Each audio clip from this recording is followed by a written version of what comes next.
back with Shakespeare, beginning with number 34. I shall check my technical issues. Hopefully none, but... And we'll get started.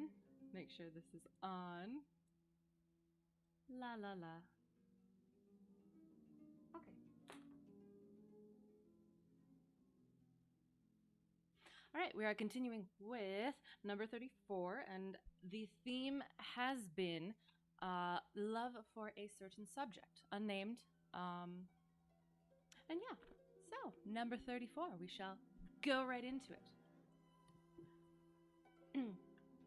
Why didst thou promise such a beauteous day, and make me travel forth without my cloak, to let base clouds o'ertake me in my way, hiding thy bravery in their rotten smoke? 'Tis not enough that through the cloud thou break, to dry the rain on my storm-beaten face, for no man well of such a salve can speak, that heals the wound and cures not the disgrace. Nor can thy shame give physic to my grief, though thou repent, yet I have still the loss. The offender's sorrow lends but weak relief to him that bears the strong offence's cross. Ah, but those tears are pearl which thy love sheds, and they are rich and ransom all ill deeds. All right, why didst thou promise such a beauteous day and make me travel forth without my cloak? So the last one, number 33, was likening a lover to the sun. So I'm wondering if that is similar here or if it's actually talking about the sun. I'm thinking it's a love to let base clouds o'ertake me in my way, hiding thy bravery in their rotten smoke. And as well as a loss of love.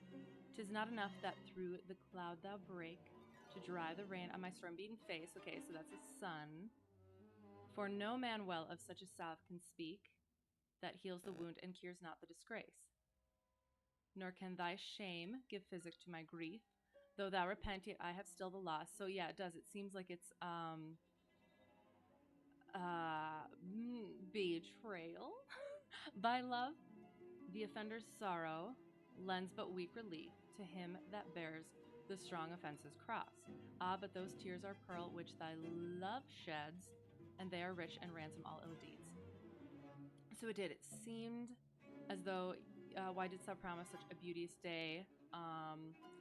Promises of, well, there's trust and, yeah, pretty much trust, and traveled forth trusting in that love, and then was betrayed in some way, and that's the rest of that.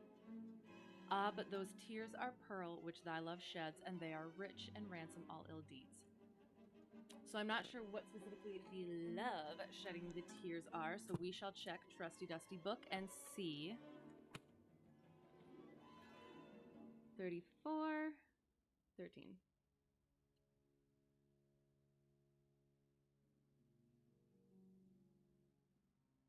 And it doesn't say. So, but those tears are... because though thou repent, though you say sorry, I have still the loss, the offender's sorrow, the one who offended, that sorrow and regret relieves only the tiniest bit, the person who is wronged. But those tears are pearl, which thy love sheds. So, okay, it could just be that I have been offended and betrayed, but you still love, which makes up for it, I guess, which is kind of, I would say, is not necessarily, depending on the actual context, isn't necessarily the best message. But then again, I don't know, maybe 'tis, depending on what said betrayal would be. So yes, there's that. Hope I got it right. So number 35. No more be grieved at that which thou hast done. Roses have thorns, and silver fountains mud. Clouds and eclipses stain both moon and sun, and loathsome canker lives in sweetest bud. All men make faults, and even I in this, authorizing thy trespass with compare. My self-corrupting salving thy amiss, excusing thy sins more than thy sins are. For to thy sensual fault I bring incense. Thy adverse party is thy advocate, and 'gainst myself a lawful plea commence, such civil war is in my love and hate, that I an accessory needs must be to that sweet thief which sourly robs from me. So it does. It seems like we're in the betrayal poems. No more be grieved at that which thou hast done. So you did something to me, but do not be grieved. Roses have thorns, silver fountains have mud, all these good things. Clouds and eclipses stain both moon and sun. All these good things have their stains. And loathsome canker lives in sweetest bud. All men make faults, and even I in this, I make faults as well, authorizing thy trespass with compare. I can compare that to your own trespass. My self-corrupting, okay, I should make sure that I have that correct. Oops.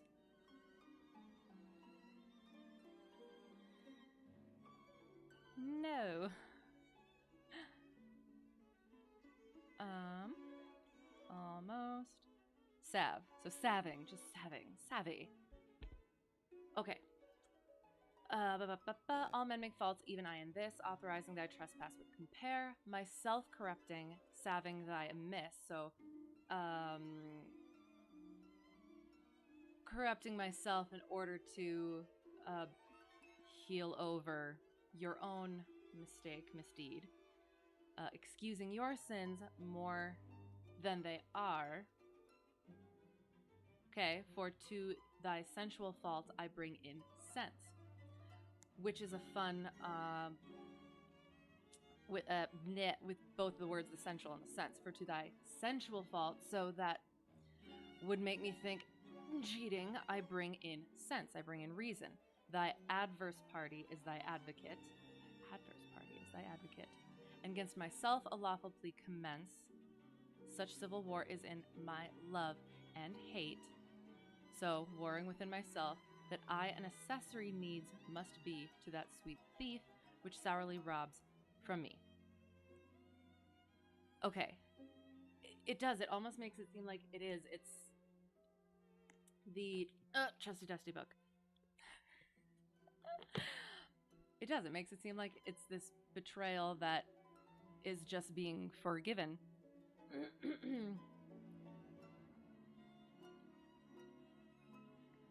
Oh, adverse party. Okay, so thy adverse party is myself. And I'm your advocate, and I forgive you. So I guess this is betrayal and forgiveness poems.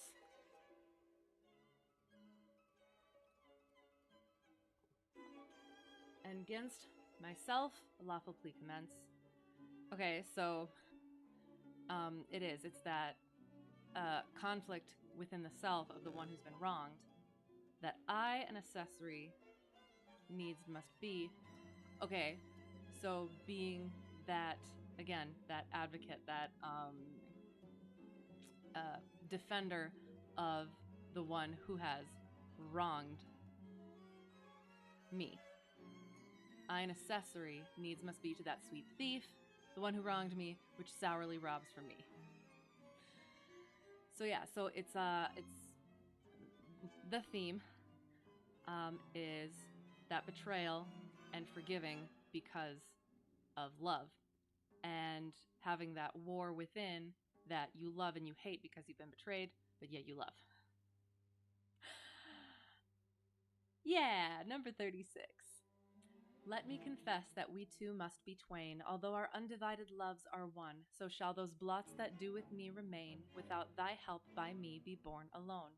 In our two loves there is but one respect, though in our lives a separable spite, which though it alter not love's sole effect, yet doth it steal sweet hours from love's delight.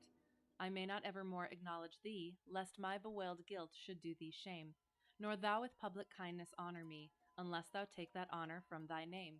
But do not so. I love thee in such sort, as thou being mine, mine is thy good report. All right, let me confess that we two must be twain. We must be broken apart, although our undivided loves are one. So shall those blots, those wrongs that do with me remain, without thy help by me be borne alone. So I must bear these things alone without you. In our two loves, there is but one respect, though in our lives a separable spite. So our two loves, we are one, but in our lives, something that has separated us, which though it alter not love's sole effect, it does not alter the love, yet doth it steal sweet hours from love's delight. It does steal, well, yeah, to put it in a different way, instead of just saying exactly what it says, it does take that happiness from it. I may not evermore acknowledge thee. I may never speak to you again, lest my bewailed guilt should do thee shame. Um, because I may. Ooh. Ooh, this might be slightly different. Okay, hang on. So lest my bewailed guilt should do thee shame. This almost seems like it's kind of the opposite. Like, the author is the betrayer in this one. Nor thou with public kindness honor me. So yeah, so that in public giving kindness and honoring me despite my betrayal, unless thou take that honor from thy name, which would then dishonor the other person. But do not so. I love thee. Yeah, do not do that. I love thee in such sort as thou being mine, mine is thy good report. But do not so. I love thee in such sort as thou being mine, mine is thy good report. Mine is thy good report. It does. It almost seems like the last line might be, because you are mine.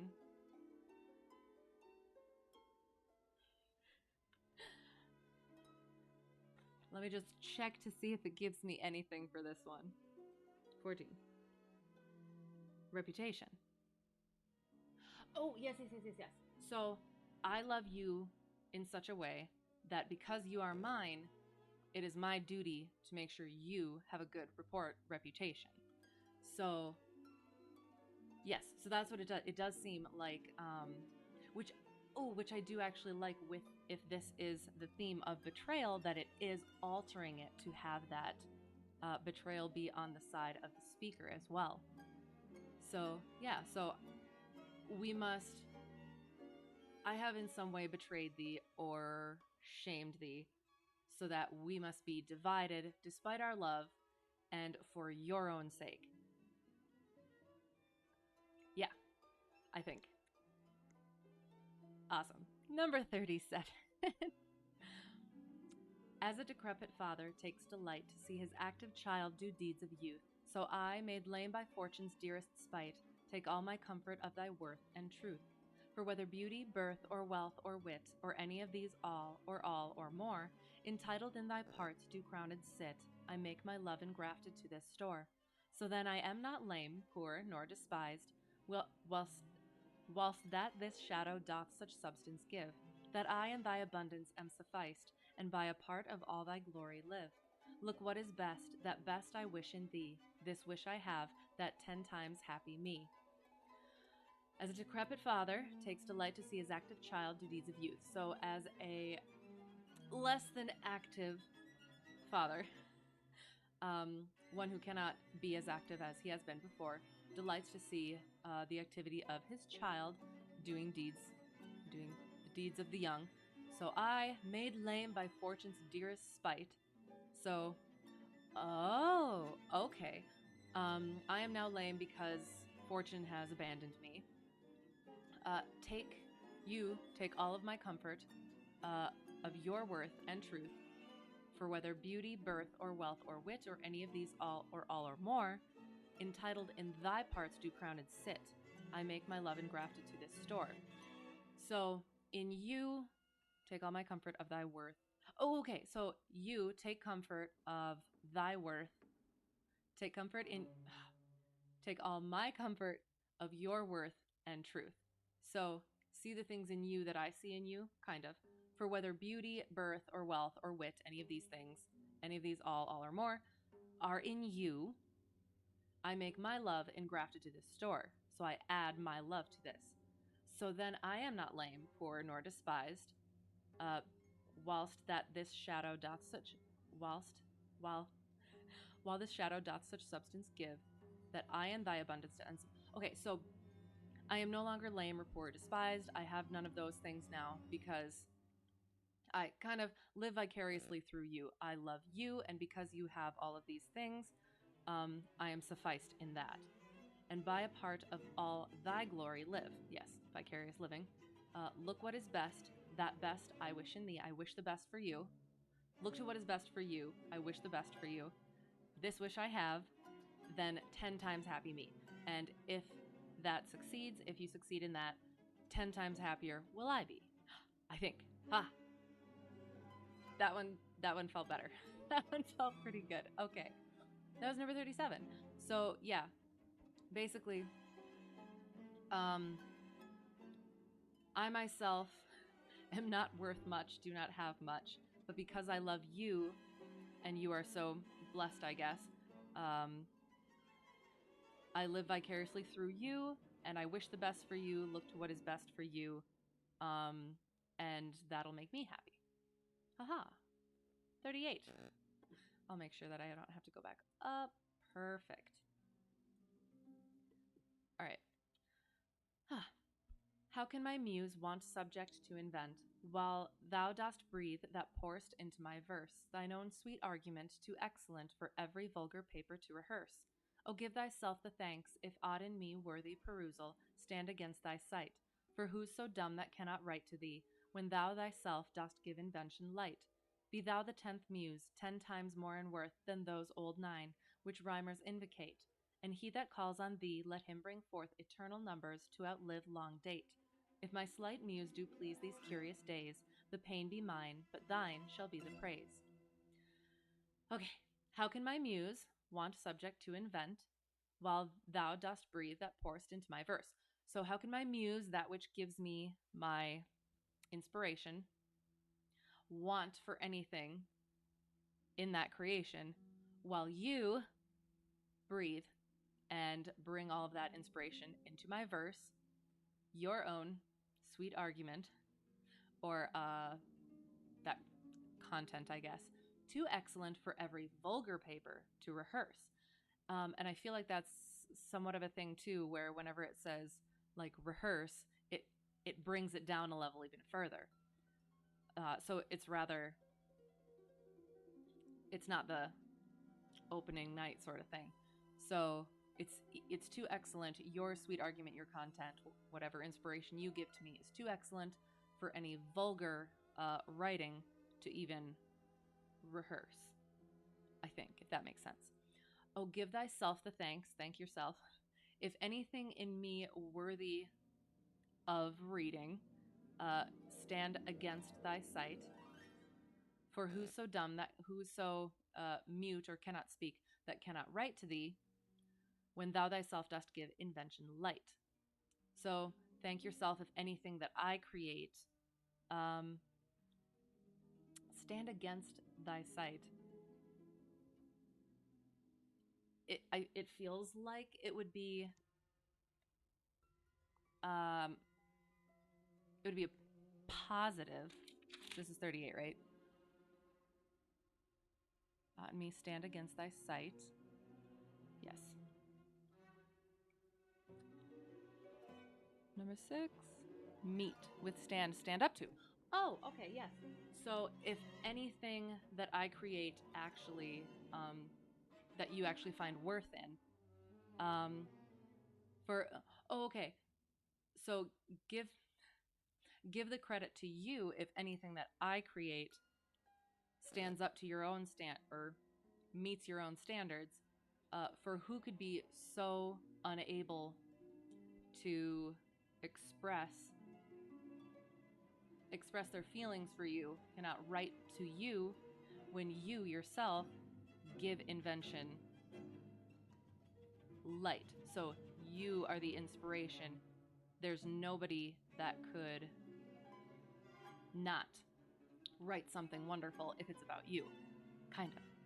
If you were the 10th muse, if you were in a series of muses for someone, 10 times more in worth than those old 9.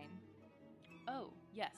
So if an author or whoever had this muse, this muse, this muse, this muse, this muse inspiration, and you were the 10th one, 10 times more in worth would you be than those old 9, which rhymers advocate, which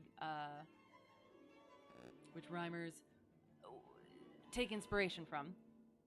And he that calls on thee, let him bring forth eternal numbers to outlive long date. And he that calls on thee, let him bring... That seems like something classic, some sort of a reference that I don't quite get, and maybe it's not. 12.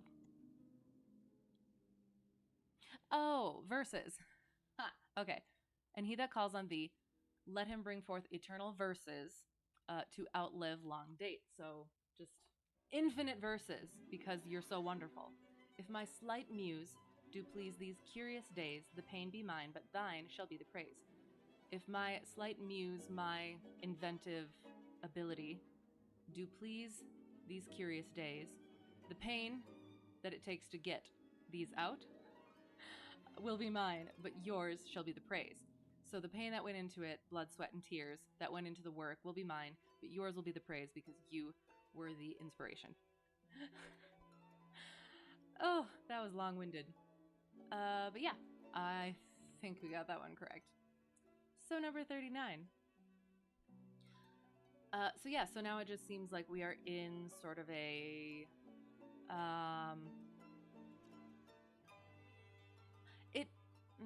It could still be love. It hasn't said... Oh, well, okay, there's love.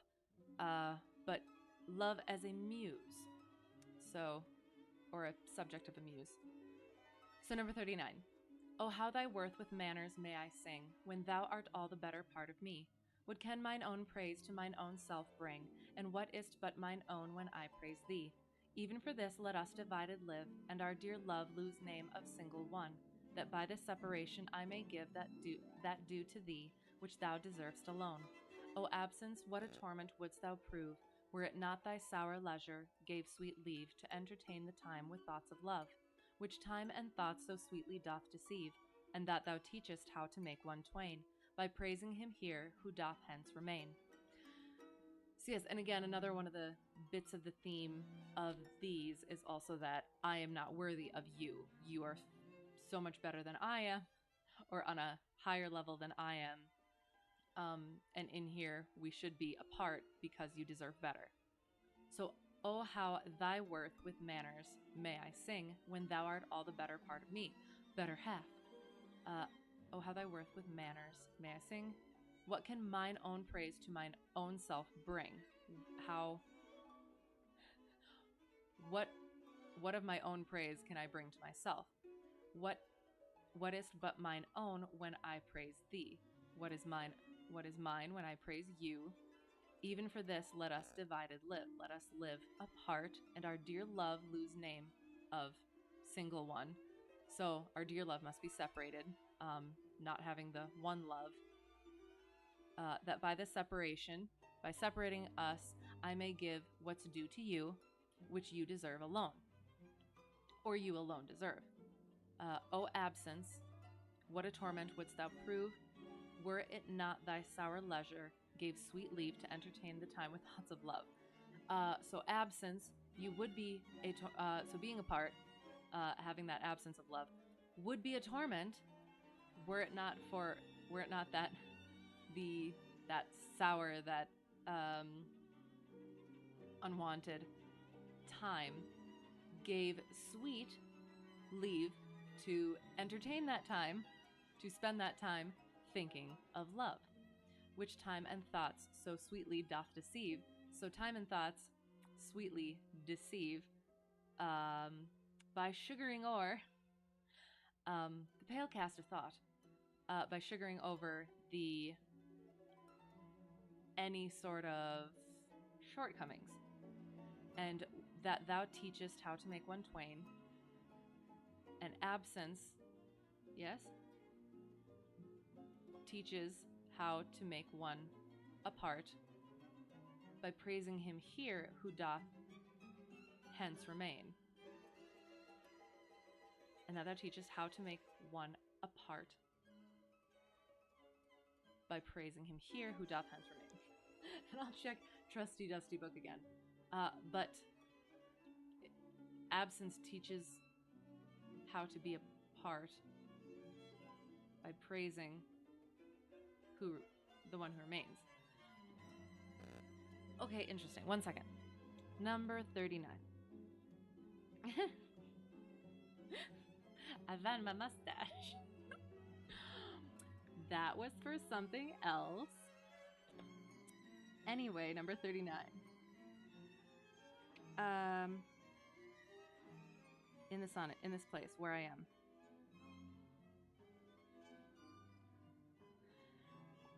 And that thou teachest how to make one twain by praising him here who doth hence remain. Within this verse is what it says. So absence, what a torment, were it not thy sour leisure, entertain the time of and that thou teachest, absence teaches how to be apart by praising him here who doth hence remain. So, oh, interesting. Okay, so it could be that in being apart, you learn how to be apart. This one I'm unsure of, but I'm just going to throw it out there. It teaches how to be apart either. It could just be by praising him here who doth hence remain within the verse rather than shackling the one of worth to oneself. So you can... But also with the sweetly doth deceive, it teaches you how to be apart by making it seem, since the other person isn't here, it makes you feel not kind of less unworthy, potentially. I don't know. That one's a little weird, but I don't know. I think it's in some sort of manner that. So 40. We'll just go with that. Take all my loves, Oh yes, it's over here. Take all my loves, my love, yea, take them all. What hast thou then more than thou hadst before? No love, my love, that thou mayst true love call. All mine was thine before thou hadst this more. Then if for my love thou my love receivest, I cannot blame thee for my love thou usest, but yet be blamed if thou thyself deceivest by wilful taste of what thyself refusest.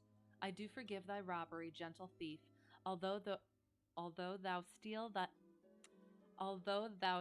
thee all my poverty, and yet love knows it is a greater grief to bear love's wrong than hate's known injury. Lascivious grace, in whom all ill will shows, kill me with spites, yet we must not be foes. And this seems like it's going back to the betrayal. A lot of ists. Take all of my loves, my love, yea, take them all. What hast thou then more than thou hadst before? So this seems like it's somebody got cheated on. And so what do you have? So take all of my love, take it all. What do you have now that you betrayed me? What do you have now than you had before that happened? No love, my love, that thou mayst true love call. No love, my love, that thou mayst true love call. You don't have true love, so it wasn't actual love. Everything of mine was yours before you had this more. Then if for my love thou my love receivest, I cannot blame thee for my love thou usest. Then if for my love... Okay, this one's a little bit twisty. Then if for my love thou my love receivest, for my love you my love receivest, I cannot blame thee for my love thou usest. Oh, okay, so you, in receiving my love, I cannot blame you because it's my love that you used. So it could be that in loving you so, I kind of let you. I saw the best in you, and so was unable to recognize that um, capability for betrayal, potentially. So I cannot blame thee for my love you used, but yet be blamed if you yourself deceive by willful taste of what you refuse. If you deceive by willful taste of what taste of what. So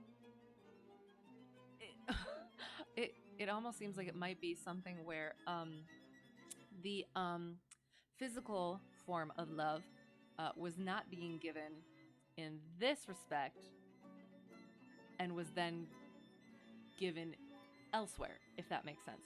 So, yet be blamed if you deceived by willful taste of what you yourself refused.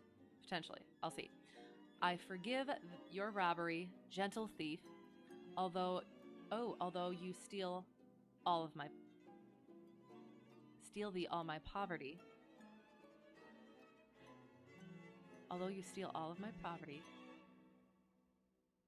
Okay. So yeah, so that would kind of make sense. So if that was not happening in this relationship, I forgive your robbery, gentle thief, although you steal all of my poverty, which I didn't have. And yet love knows it is a greater grief. It's a greater grief to bear love's wrong. It hurts worse to bear wrong in love than to be injured through hate. Lascivious grace, in whom all ill will shows, kill me with spites, yet we must not be foes. So that betrayal in that way, in whom all ill will shows, kill me with spites, but I will not stop loving you. We cannot be enemies. Maybe? I'm going to double check on that one. Ooh, itchy. Ugh. Okay. So that was 40.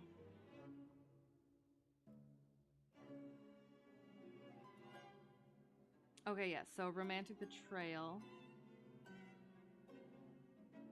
Ooh, so I'll have to remember that.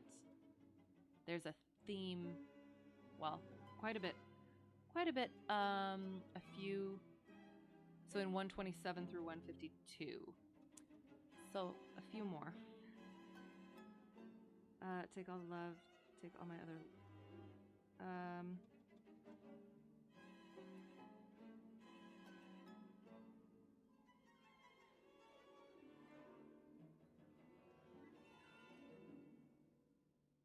Oh, okay.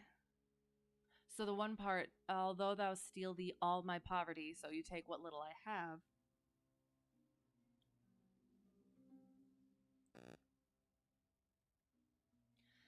I don't know, it's not really giving me anything any more helpful. So I think that's basically what it is that specific sort of betrayal.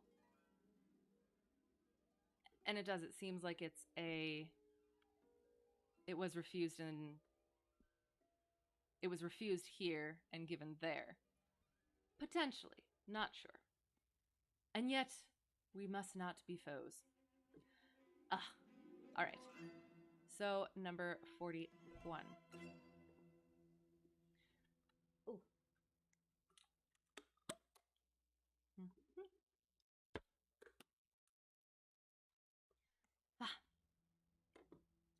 Those petty wrongs that liberty commits, when I am sometime absent from thy heart, thy beauty and thy years full well befits, for still temptation follows where thou art.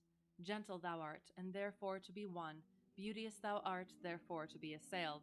And when a woman woos, what woman's son will sourly leave her till she have prevailed? Ah me, but yet thou mightst, my sweet, forbear, and chide thy beauty, and thy straying youth, who lead thee in their riot even there, where thou art forced to break a twofold truth, hers by thy beauty tempting her to thee, thine but by thy beauty being false to me. Okay, so this is similar. Those petty wrongs that liberty commits. So those little wrongs that freedom commits, when I am sometimes absent from thy heart, when I am not in your mind, your beauty and your uh, years, full well befits your youth, I would think. For still temptation follows where you are, for you're still tempted. Gentle you are, and therefore easily won, kind of. Beautiful you are, therefore you will be pursued. When a woman woos, what man will sourly leave her till she have prevailed? Yes. So, so when a woman woos, what man would what's the word?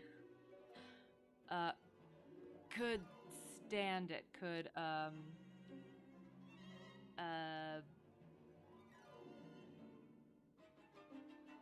whatever that word is that I'm that I'm trying to get. Yeah, could stand it. Ah me, but yet thou mightst, but still you might, my sweet, forbear. Uh, might stay strong. Chide your beauty and your straying youth, your young, your young naive tendencies, who lead you in their riot, even there, where you are forced to break a twofold truth. Hers, your straying youth and your beauty, or or your youth, hers, by thy beauty tempting her to thee. Okay.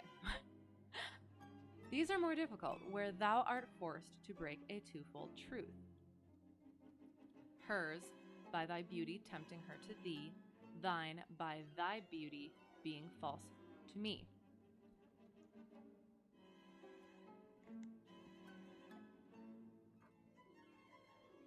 I'm just going to check this one quick. Troth, faith. Okay, so twofold truth. So it's not just twofold faith. So breaking faith twofold.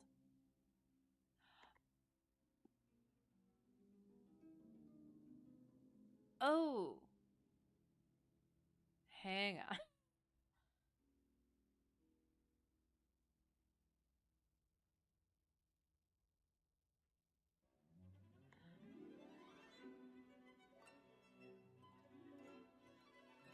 I'm a little bit confused on this one.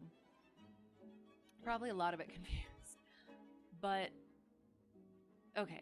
Reading a little bit. Ah me, but yet thou mightst, my sweet, forbear, and chide thy beauty and thy straying youth, who lead thee in their riot even there.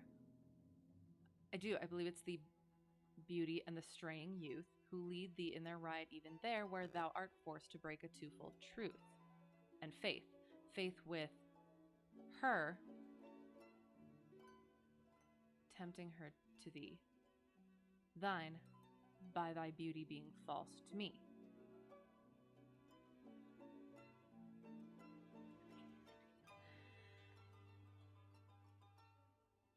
I'm a little confused on this part because it seems like it's supposed to be the youth, but beauty tempting. I mean, and yes, unless the youth is meant to also be a analogous with virginity, maybe, or that, or the other side of the coin. I'm not sure. That one's a little weird. And then, yeah, thine by thy beauty being false to me. Huh. So it's so it does. It's like twofold faith. It's not just me that you're betraying. You're also betraying yourself. Kind of, maybe. I don't know. So that was number 41. 42. The answer to life. That thou hast her, it is not all my grief, and yet it may be said I loved her dearly. That she hath thee is of my wailing chief, a loss in love that touches me more nearly. Loving offenders, thus I will excuse ye. Thou dost love her, because thou know'st I love her, and for my sake even so doth she abuse me, suffering my friend for my sake to approve her. If I lose thee, my loss is my love's gain, and losing her my friend hath found that loss. Both find each other, and I lose both twain, and both for my sake lay on me this cross. But here's the joy, my friend and I are one. Sweet flattery that she loves but me alone.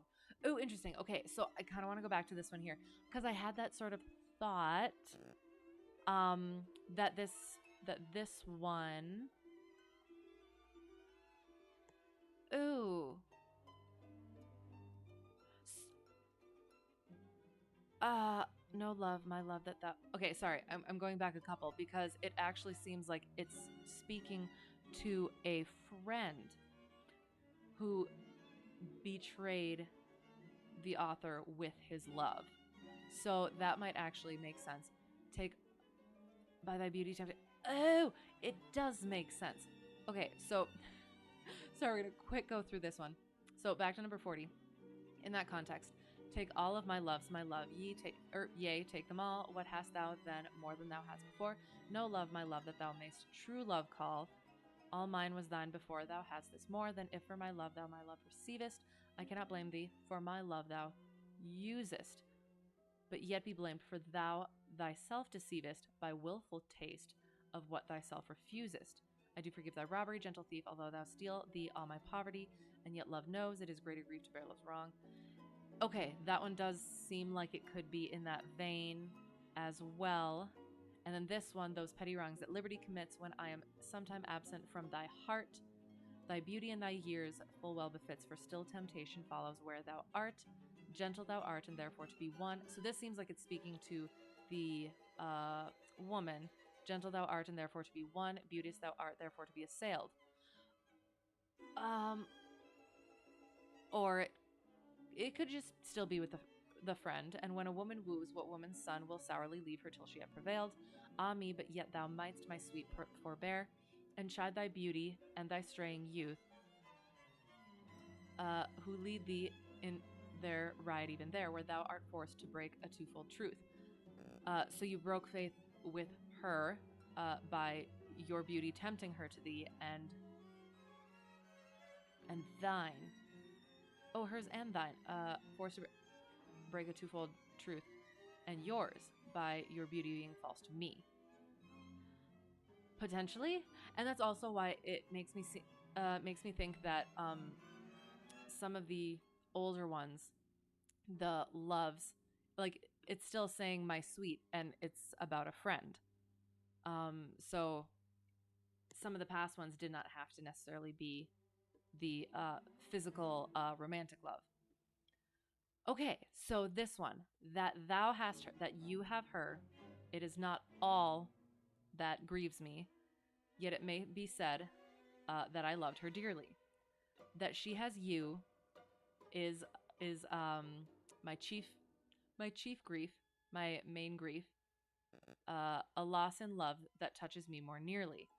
A loss of love, friendship love that touches me more nearly. Loving offenders, thus I will excuse ye. So the friend and the girlfriend are the loving offenders, and I will excuse ye. You love her because you know that I love her. For my sake, even so does she abuse me. Suffering my friend. Okay. Suffering you, my friend, for my sake, to approve her, to make me jealous, basically. If I lose you, that loss is my girl loves gain, my romantic loves gain, and losing her, my friend hath found that loss. Both of you find each other, and I lose both of you, both for my sake. Both of you lay this upon me, or lay this burden upon me. And here's the joy. My friend and I are one. Sweet flattery, then she loves but me alone. That took a twist.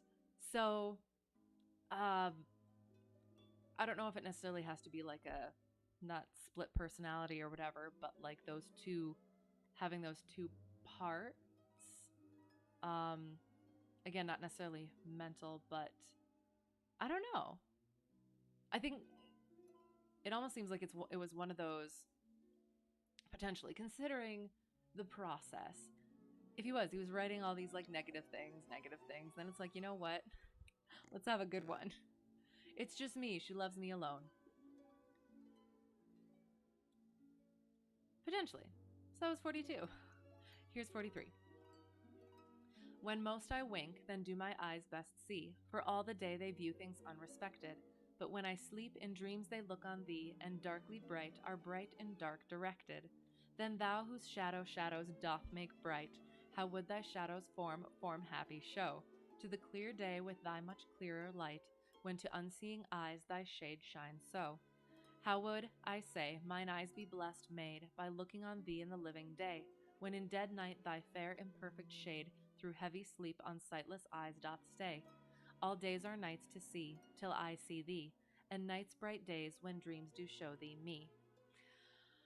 So that one was fun with the repetition. When most I wink, then do my eyes best see.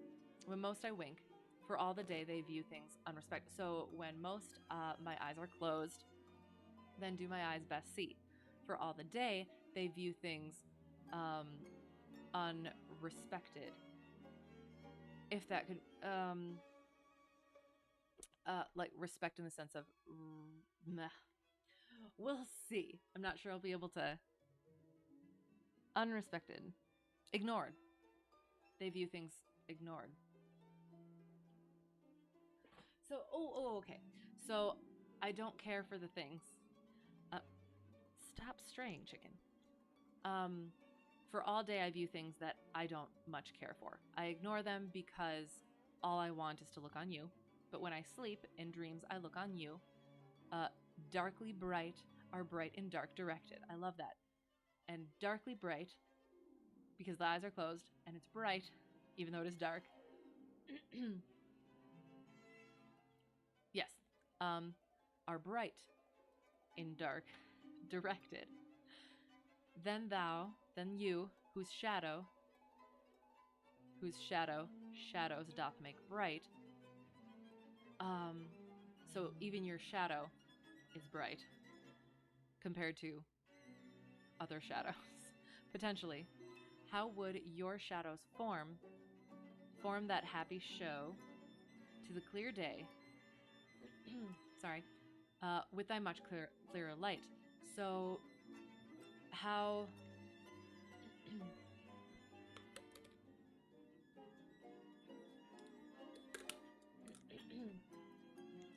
so that shadow's form would form even a much happier show in a clear day, in the clearer light.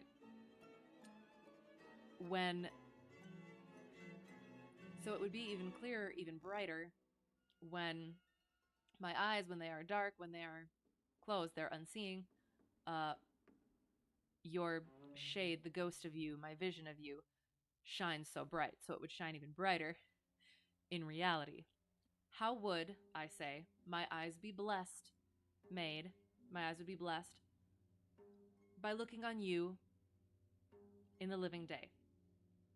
Not at night, not in my dreams.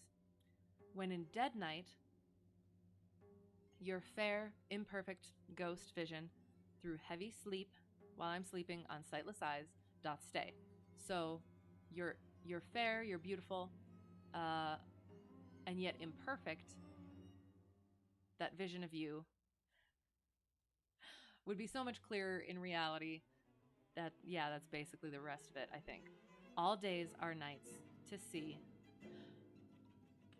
So every day that I don't see you are more as nights to see. And nights are bright days when dreams do show thee me. Show thee to me. So yes, you are the brightness of my life, even at night, and nothing compares to even that brightness which you bring to my dreams, even the bright day. That one was okay. And it was number 43. We're to 44. If the dull substance of my flesh were thought injurious distance. Hang on. If the dull substance of my flesh were thought injurious distance should not stop my way. For then, despite of space, I would be brought from limits far remote where thou dost stay. No matter then, although my foot did stand upon the farthest earth removed from thee. For nimble thought can jump both sea and land, as soon as think the place where he would be. Ah, thought kills me that I am not thought, to leap large lengths of miles when thou art gone. But that so much of earth and water wrought, I must attend time's leisure with my moan, receiving not by elements so slow, but heavy tears, badges of either's woe. So I wish that I could leap across the space that separates us. If the dull substance of my flesh were thought, so if my material form were thought, were just thought, this injurious distance, this harmful distance, would not stop my journey. For then, despite the space, I would be brought from limits far remote where you stay. I would be able to uh, join you wherever you are, however far. No matter then, although my foot did stand, it would be no matter if my foot stood upon the farthest earth removed from thee. For nimble thought can jump both land and sea. The yeah, that's basically what it is. Movable, Jack be nimble, Jack be quick. As soon So yes, for nimble thought can jump both land and sea as soon as think the place where he would be. All I would have to do is think and I would be there with you. Or anywhere. But thought kills me that I am not thought. The thought kills me that I am not thought. To leap those large lengths of miles when you are gone, but that so much earth and water rot the space between us. I must attend time's leisure. I must attend that that time that we are apart, with my moan, with my lamenting you and missing you, receiving nothing by elements so slow, but heavy tears, badges of either's woe. Receiving nothing by, I guess, that physical form, so slow, but heavy tears. I'm receiving nothing but my tears, badges of either's woe. Either of our woe? Both of our woe? Potentially. That one was okay. Oh, number 45. The other two, slight air and purging fire, are both with thee, wherever I abide. The first my thought, the other my desire. These present absent, with swift motion slide. For when these quicker elements are gone, in tender embassy of love to thee, my life being made of four, with two alone sinks down to death, oppressed with melancholy, until life's composition be recurred, by those swift messengers returned from thee, who even but now come back again, assured of thy fair health, recounting it to me. This told, I joy, but then no longer glad. I send them back again, and straight grow sad. I'm thinking letters, but we'll see. The other two, slight air and purging fire, are both with thee, wherever I abide. The other two, slight air and purging fire, are both with thee wherever I abide. The first my thought, the other my desire. So my thought is that air. So, yes, okay. So again, that my thought is always with you, no matter where you are, and my desire, a purging fire, is also with you. These present as well as absent, with swift motion, slide. For when these quicker elements are gone, when these are gone, in tender embassy of love to thee, they go to you. My life being made of four, with two alone. Oh, okay. So my thought and my desire, as well as your thought and your desire with me. My life is all four of those, but I only have two. And so my life being made of four, with two alone, sinks down to death, oppressed with that melancholy, until life's composition be recurred by those swift messengers returned from thee. That's what I was thinking were letters, who even but now come back again, assured of thy fair health, recounting it to me. So unless it's just that bringing back of the thought, this told, I joy, but then no longer glad, I send them back again, and straight grow sad. So it's that sending that, the thought and the desire between, hoping and or knowing that the other is well, which is glad, is joyful, but then sending him back again, and then again, that absence creates sadness. I think it could be letters, it could be actual letters. We shall see what trusty dusty book would like to give to us.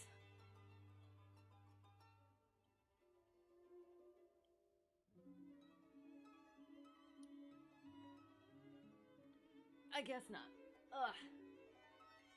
So yes, I think it's just the sending back and forth of the desire and the thought, kind of. So number 46. And we're making good time. Mine eye and heart are at a mortal war, how to divide the conquest of thy sight. Mine eye, my heart, thy picture's sight would bar. My heart, mine eye, the freedom of that right. My heart doth plead that thou in him dost lie, a closet never pierced with crystal eyes. But the defendant doth that plea deny, and says in him thy fair appearance lies. To side this title is impaneled, a quest of thoughts, all tenants to the heart. And by their verdict is determined the clear eye's moiety and the dear heart's part. As thus, mine eye's due is thy outward part, and my heart's right thy inward love of heart. Okay, mine eye, my eye and heart are at a mortal war, how to divide the conquest of thy sight. Okay, my eye and my heart, your picture's sight would bar my heart. Okay, hang on. My eye and my heart are at a mortal war, how to divide the conquest of thy sight. So it could be that that physical attraction as well as that love connection. So yes, trying to divide that conquest. My eye bars my heart, thy picture sight. My heart bars my heart bars the sight of you from my eye. So my heart wants to keep my eyes in check, if that makes sense. My eye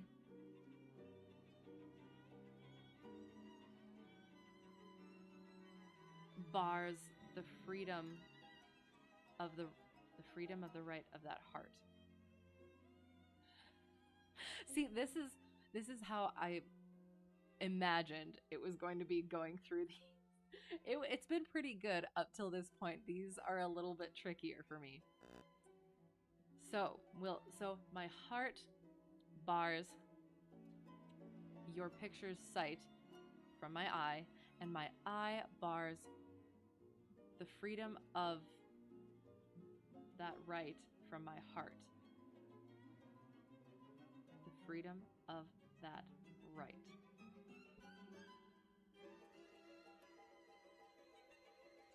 I have potential thoughts. I'm going to keep going. My heart pleads that you in him dost lie, that you lie in him, in the heart, a closet never pierced with crystal eyes. So thought of you is locked in a closet never pierced with crystal eyes. I'm wondering if that's just like crystal ball sort of thing or something else. But the defendant doth that plea deny, and says in him thy fair appearance lies. Okay, so yes, so basically it goes back to where one's true image lies. And this one is your image, your true image lies in the one who loves, but it's a question of whether it's in the eyes or in the heart, I think. But the defendant doth that plea deny, and says, in the eyes, your fair appearance lies. To decide this title is impaneled a quest of thoughts, all tenants to the heart, and by their verdict is determined clear eyes moiety and the dear heart's part. As thus, mine eyes do, is thy outward part, and my heart's right, thy inward love of heart. Oh, okay. Oh, that's kind of sweet, actually. So it did. It's like where do you truly lie, um, with it or within the one who loves you, and it's the outward part is in the eye, the inward part is in the heart. Eh? So it is. It's giving. It brings that balance together. It doesn't have to be one or the other. It's both, but in different ways. Maybe. I think so. That one went okay. Kind of. It was a little iffy there, right in the middle. And this one is 47. I haven't had to use Roman numerals in a while. All right. Betwixt mine eye and heart a league is took, and each doth good turns now. Okay. Betwixt mine eye and heart a league is took, and each doth good turns now unto the other. When that mine eye is famished for a look, or heart in love with sighs himself doth smother, with my love's picture then my eye doth feast, and to the painted banquet bids my heart. Another time mine eye is my heart's guest, and in his thoughts of love doth share a part. So, either by thy picture or my love, thyself away art present still with me, for thou not farther than my thoughts canst move, and I am still with them, and they with thee. Or if they sleep, thy picture in my sight awakes my heart to heart's and eyes' delight. So, this one could also be, this one is talking about similar or the same, but having the distinction between having the picture of the one loved or just having them in thought and in heart. So that could be this one as well, but we'll go for this one. Between my eye and my heart a league is took, and each one does good onto each other.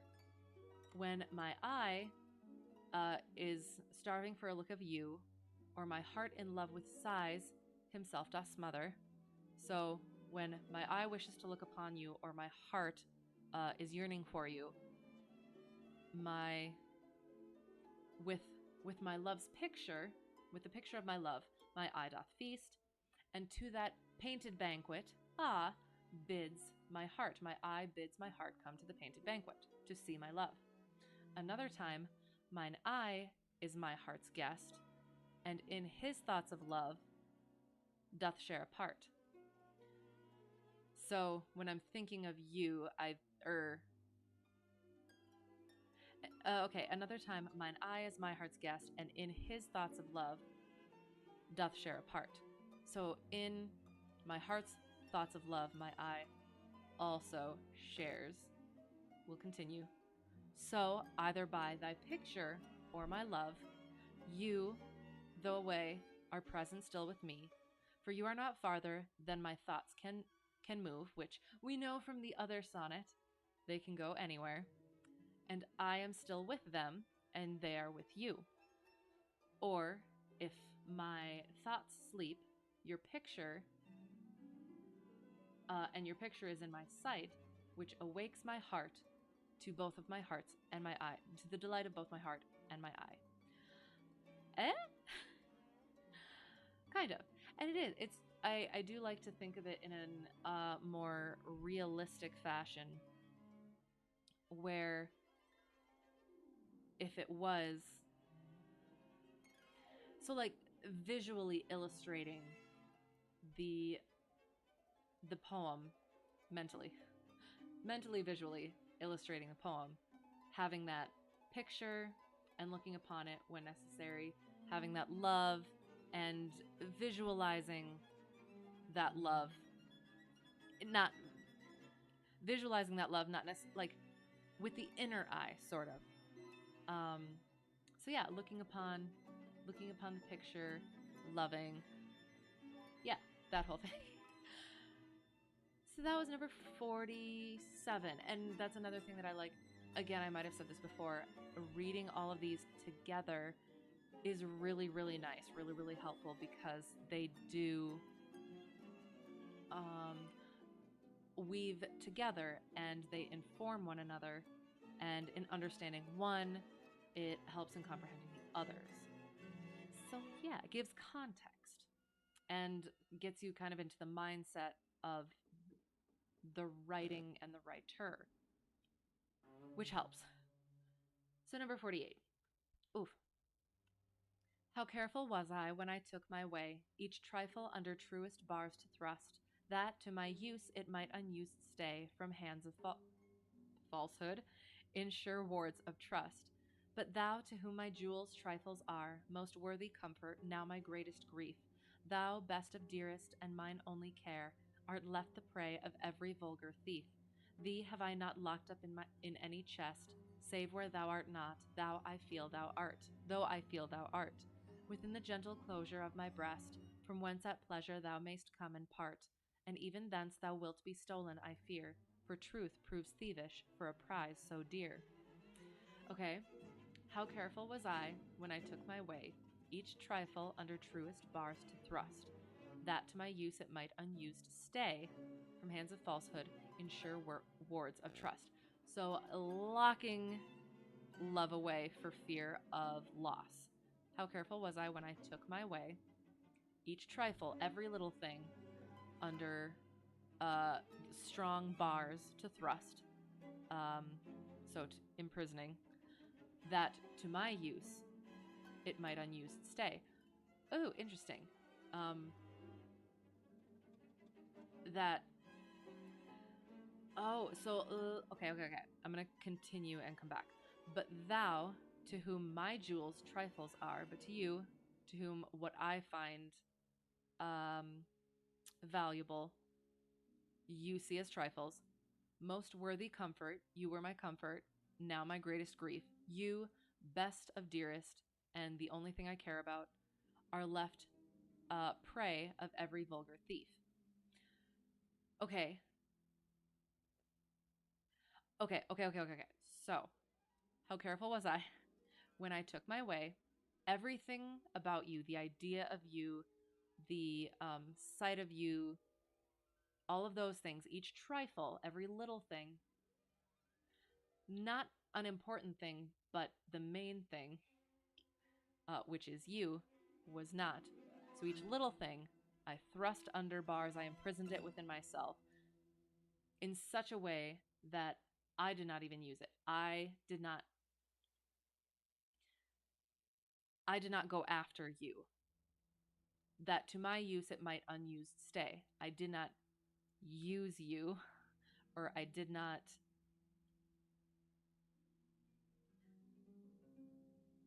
It sounds weird to say it like that, but I can't figure out how to say it otherwise. So, kind of like, say you got an action figure or something, some type of merchandise. It's that whole thing of keeping the value of it by keeping it in a box, right? But in this instance, the only thing you're keeping in a box um, is the idea of the person. So I'm not even like participating in that thing of value that I could love you and be loved in return. So from hands of falsehood, or hang on, that to my use it might unused stay from hands of falsehood, ensure wards of trust. So I could be wrong in that. It might stay unused from hands of falsehood. In sure rooms of trust. But you, to whom those things that I find value, those trifles that I have imprisoned, they're my jewels, to you they're trifles. You were my worthy comfort, now you are my greatest grief, because you, best of the dearest, the only thing I care about are, and this is why I'm thinking that it is the trifles are just the idea, because you are left to the prey, the actual you are left the prey of every vulgar thief. Yes, you have I not locked up in any chest, save, save where thou art not, though I feel thou art. Okay, you I have not locked up in any chest, except where you are not, which is within the gentle closure of my breast, even though I feel you are there. From there, at pleasure, thou mayst come and part. You can come and go as you please, and even then, you will be stolen, I fear, even from my heart. For truth, for truth proves thievish for a prize so dear. So again, having that, imprisoning that idea, but the truth can steal that away, because I could have this idea of you that turns out to not be true. So finding out that truth would steal that pure idea of you from me, especially because it is a prize so valuable. I think we got that one. Make sure I don't have to go. Yep. Okay. All right. 49. Let's check our time. Okay. I think we'll at least get to 50, and then we'll see how much time I have left. Okay. Against that time, if ever that time come, when I shall see thee frown on my defects, when as thy, okay, sorry, I got a little wonky with the pronunciation. Against that time, if ever that time come, when I shall see thee frown on my defects, when as thy love hath cast his utmost sum, called to that audit by advised respects, against that time when thou shalt strangely pass, and scarcely greet me with that sun, thine eye, when love, converted from the thing it was, shall reasons find of settled gravity, against that time do I ensconce me here within the knowledge of mine own desert, and this my hand against myself uprear, to guard the lawful reasons on thy part. To leave poor me, thou hast the strength of laws, since why to love I can allege no cause. So again, this is going back to the I am unworthy of you. You are, again, better half sort of thing. Against that time, if ever the time comes, when you actually find fault on any of my defects, when as your love hath cast his utmost sum, called to that audit by, okay, so you have given me all, cast your utmost sum,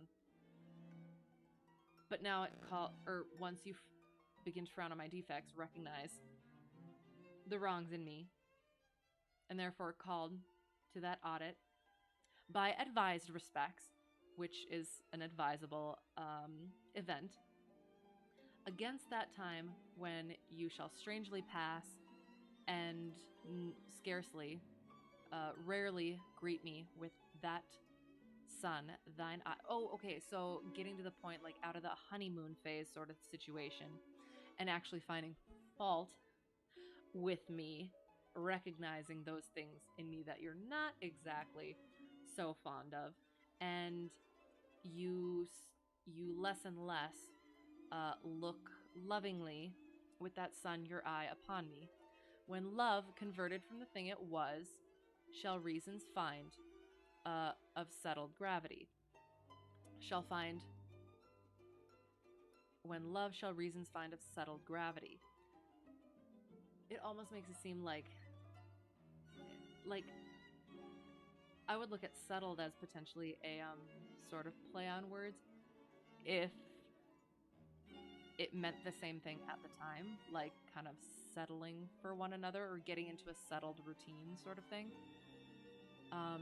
Against that time when thou shalt strangely pass and scarcely greet me with that sun, thine eye, when love, converted from the thing it was, shall reasons find of settled gravity. And the gravity being that immense weight. I'm going to quick check that just to make sure. Trusty, dusty, book 49.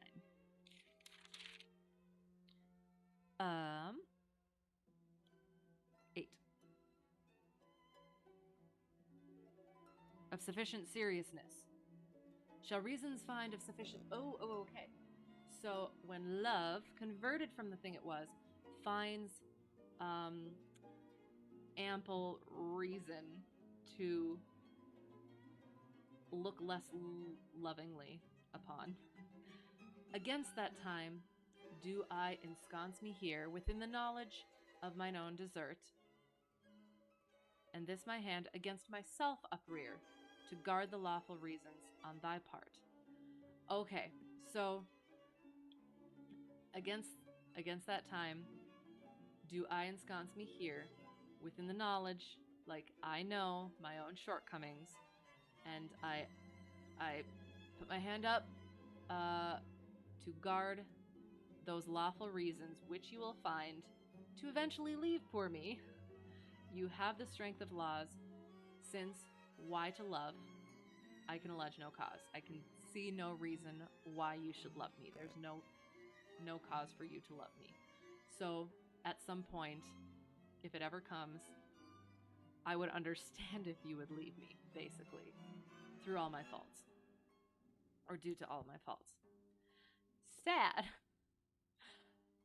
So 50. I kind of hope this one's like fun to end it on a good note. Cause yeah, I should be wrapping up pretty quick. So number 50, L. How heavy do I journey on the way, when what I seek my weary travels end, doth teach that ease and that repose to say, thus far the miles are measured from thy friend. The beast that bears me, tired with my woe, plods dully on to bear that weight in me. As if by some instinct the wretch did know, his rider loved not speed, being made from thee. The bloody spur cannot provoke him on, that sometimes anger thrusts into his hide, which heavily he answers with a groan, more sharp to me than spurring to his side. For that same groan doth put this in my mind, my grief lies onward, and my joy behind. Okay, how heavy do I journey on the way? Clearly not going to be happy. I journey heavily. When what I seek, my weary travels end, is the end of my journey, my wearying journey. How heavy do I journey on the way? When what I seek does teach that ease and that repose to say. So, how heavy do I journey when what I seek teaches me the ease and the repose that I anticipate at that end? How far the miles are measured from thy friend.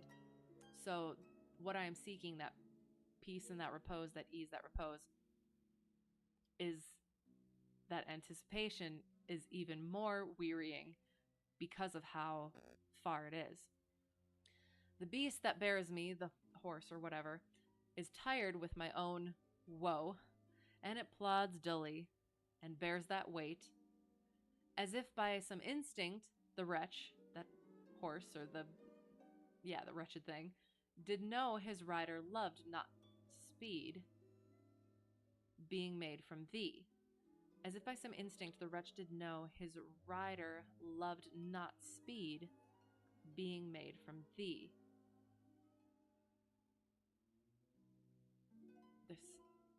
Okay, hang on. To bear that weight in me. Oh, so I'm thinking that the being made from thee goes with the weight. Plods de Leon, to bear that weight in me, being made from thee. I think. Plods de Leon, to bear that weight in me, as if by some instinct the wretch did know his rider loved not speed, being made from thee.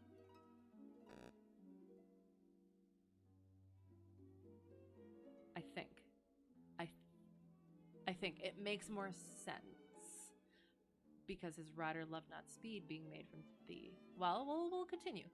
The bloody spur cannot provoke him on, that sometimes anger thrusts into his hide.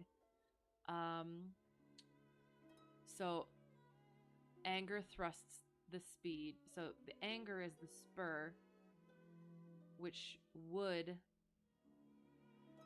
spur it on.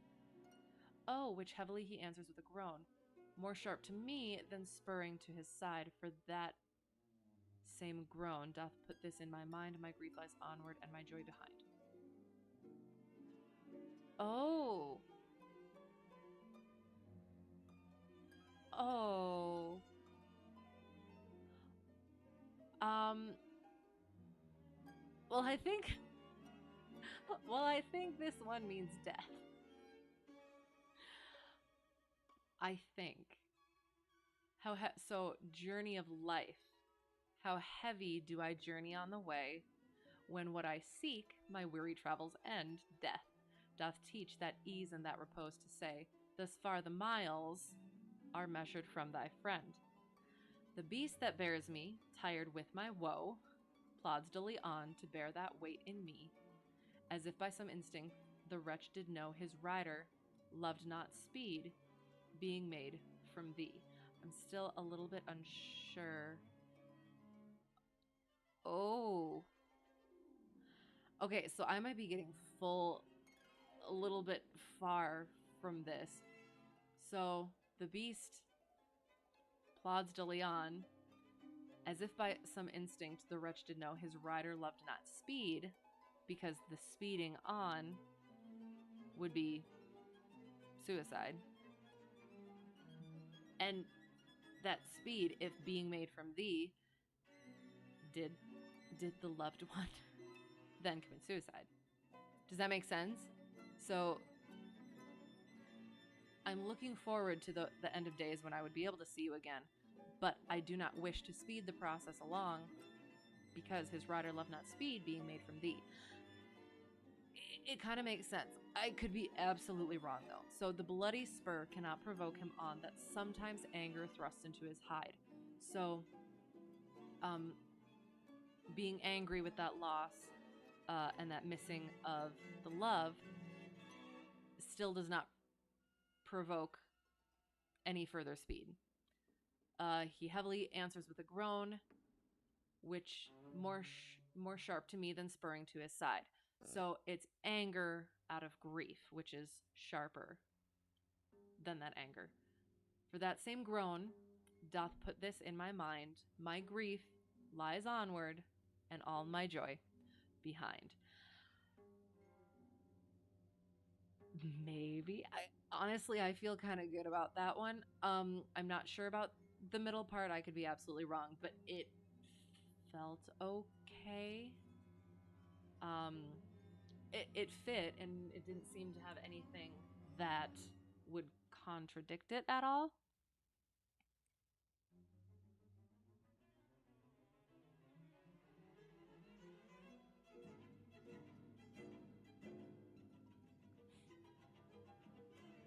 I think it could just definitely be. I do. I think that's what it is. That makes a lot of sense. It feels right in my mental picture. So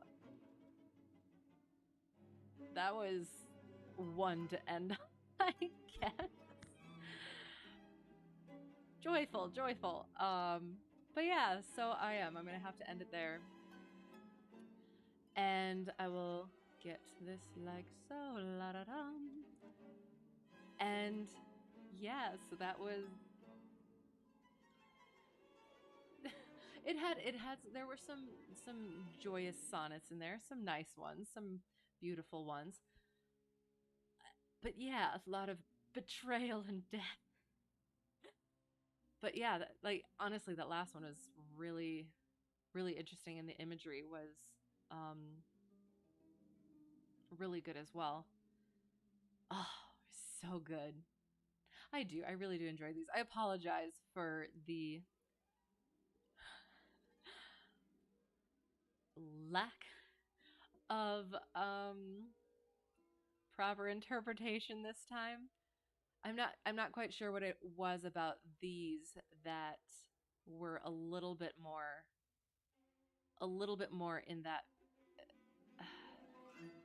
the construction of it, or the structure of it, is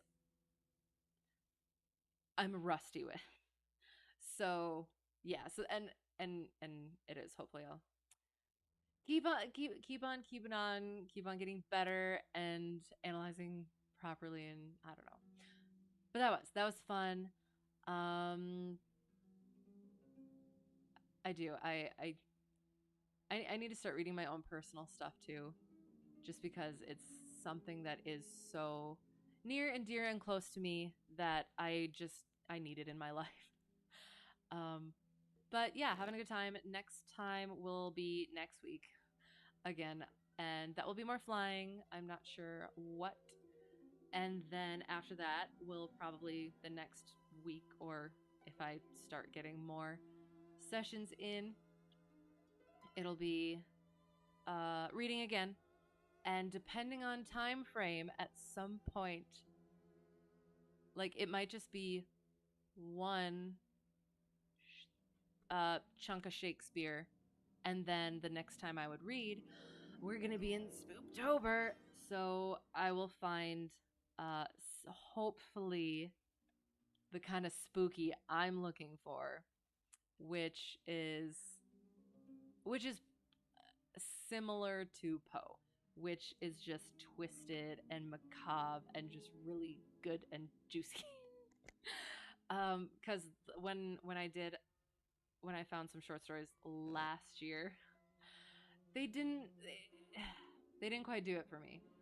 So hopefully I'll find some good ones this year. But that is looking a little bit into the future. I'm just really excited about it because I love Spooptober. But this has been the Sonnets of Shakespeare, betrayal and death and grief, and it's been fun. It has been fun. It was a good time. I enjoyed it. Hope you did too. Whoever got lost and found their way here or found their way back, it was good to have you. Hope you enjoyed it. Hope to see you again soon. Have a great whatever it's going to be for you. And yeah. So, okay. Bye.